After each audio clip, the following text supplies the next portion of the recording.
जय श्री राधे। पूज्य श्री सद्गुरुदेव भगवान के चरणों में प्रणाम। संत भगवान कहते हैं कि जब से नाम जप शुरू किया है मन उदास हो गया है। देखो, प्रेम मार्ग बड़ा सरल दिखता है परंतु भीतर से अत्यंत गूढ़ है। इस मार्ग पर चलने वाले उपासक को प्रभु एक विशेष उपहार देते हैं, खिन्नता, जिसे हम सामान्य भाषा में मन की उदासी कहते हैं। यह खिन्नता कोई दुर्बलता नहीं बल्कि भगवत कृपा की अमूल्य देन है।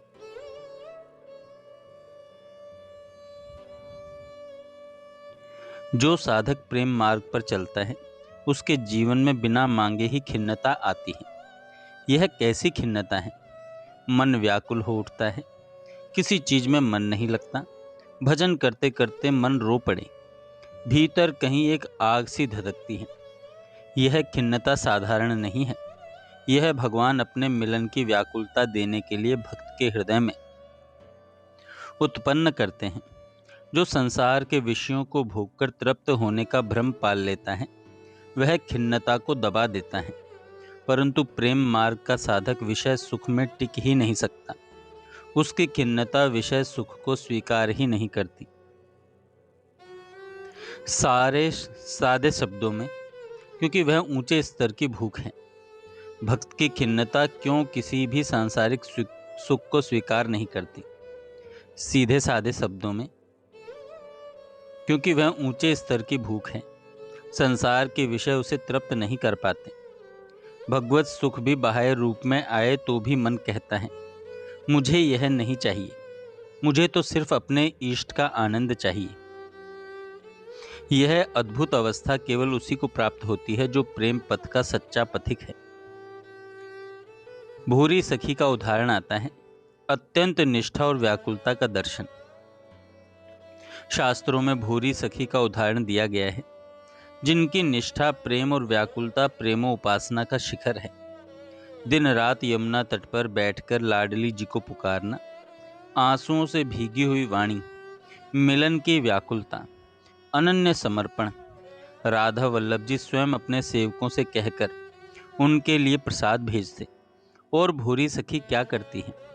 एक किनका लेती है, बाकी सब वापस यमुना जी में प्रवाहित कर देती है। क्यों?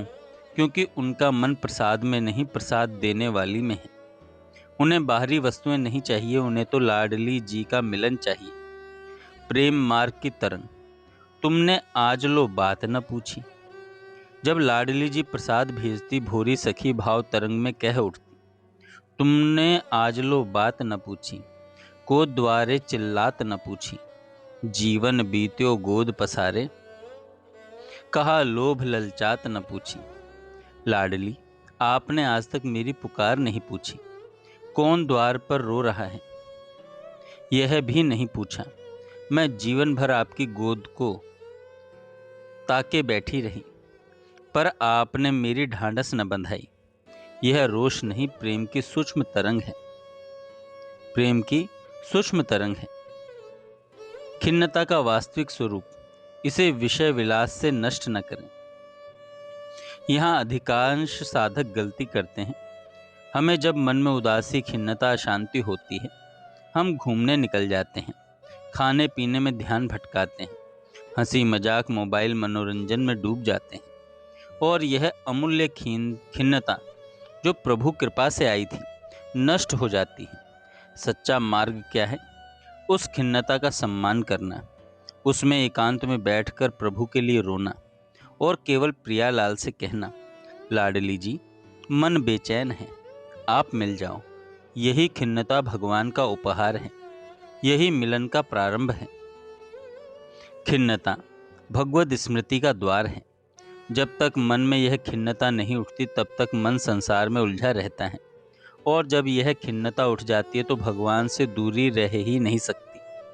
सद्गुरुदेव कहते हैं, यदि स्मृति है तो भगवान चाहकर भी दूर नहीं हो सकते। खिन्नता स्मृति को जगाती है, स्मृति मिलन की ओर ले जाती है। व्याकुलता के बिना भगवान की प्राप्ति नहीं होती। नारद जी महाराज कहते हैं, तद विस्मरणे परम व्याकुलतेति। भगवान को भूल जाना ही सबसे बड़ी पीड़ा है। खिन्नता इस पीड़ा को जगाती है। और जब यह व्याकुलता चरम पर जाती है तभी प्रभु मिलते हैं। जिसे यह व्याकुलता न आई वह अभी प्रेम पथ के द्वार पर ही खड़ा है। सेवा का फल प्रियालाल के प्रति व्याकुलता। सेवा का सच्चा फल कोई पद, कोई सम्मान, कोई दिखावा नहीं। सेवा का फल हृदय में कोमलता, निरंतर स्मृति, गाढ़ आसक्ति, मिलन की व्याकुलता। रूप और सनातन गोस्वामी जैसे महापुरुष भी वर्षों की सेवा के बाद इसी व्याकुलता के आगमन से कृतार्थ हुए। सच्ची सेवा आपको दूसरों को दिखाने की आवश्यकता नहीं होती, क्योंकि अखंड मंडलाकार गुरुदेव और स्वयं प्रभु हर क्षण देख रहे हैं। प्रेम रस की पहचान क्या है? सो नित रहत उदास। ध्रुवदास जी महाराज कहते हैं, जे उपज प्रेम रस सो नित रहत उदास। जिसके भीतर प्रेम रस का प्रादुर्भाव होता है वह नित्य ही उदास रहता है, क्योंकि विषय विलास का सुख फीका लगता है, हंसी मजाक फालतू लगता है, खान पान की रुचि घट जाती है, बाहरी जीवन निरर्थक प्रतीत होता है। उसके हृदय में बस एक ही आग होती है, प्रियालाल आप मिल जाओ, हे लाडली लाल आप मिल जाओ। खिन्नता को नष्ट मत करो, इसे भगवान का उपहार समझो। यह खिन्नता, यह उदासी, यह कमजोरी नहीं, यह डिप्रेशन नहीं, यह मन का दोष नहीं, यह साधना का दोष नहीं, यह भगवान की कृपा का उपहार है।